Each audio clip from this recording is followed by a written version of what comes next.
প্রিয় শিক্ষার্থী, আজকে আমরা রোমান সংখ্যা কীভাবে লিখতে হয় সেটা শিখব।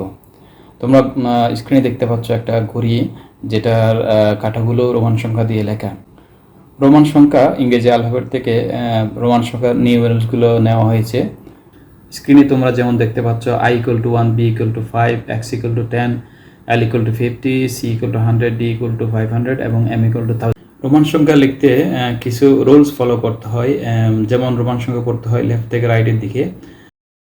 এক্স, সি, এম এই চারটা নিউমেরালস পরপর তিনবারের বেশি লেখা যাবে না। এল, ভি, ডি এগুলো রিপিটিশন হবে না, অর্থাৎ এগুলো একবারই আসবে। বড় সংখ্যার পরে ছোট সংখ্যা থাকলে সেটা যোগ করে সামেশনটা করতে হয়, এবং বড় সংখ্যার আগে যদি ছোট সংখ্যা থাকে সেটা বিয়োগ করতে হয়, অর্থাৎ বিয়োগ করে তার ফাইনাল ভ্যালুটা বের করতে হয়।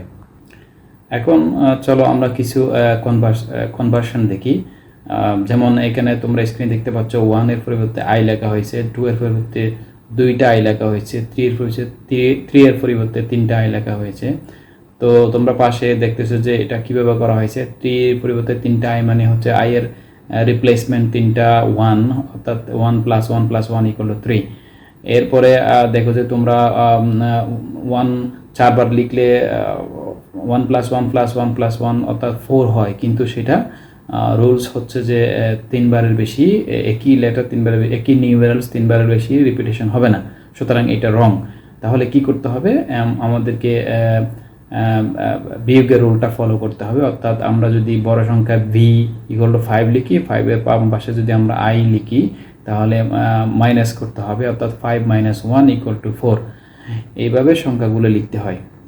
এরপরে তোমরা দেখতে পাচ্ছ 6 লেখা হয়েছে বি এর সাথে ডান পাশে আই লিখে, অর্থাৎ 6 + 1, অর্থাৎ ডান পাশে যেহেতু ছোট সংখ্যা তাহলে বড় সংখ্যা বি এর পরিবর্তে 5 এবং 5 + 1 = 6।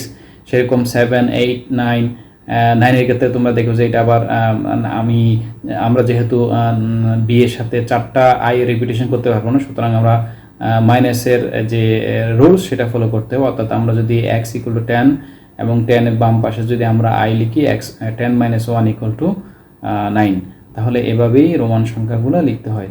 আশা করি তোমরা বুঝতে পারছো। এরকম আরও ভিডিও দেখতে চাইলে তোমরা আমার চ্যানেলটা ফলো করবা। আশা করি তোমরা এখান থেকে উপকৃত হতে পারবে। ধন্যবাদ।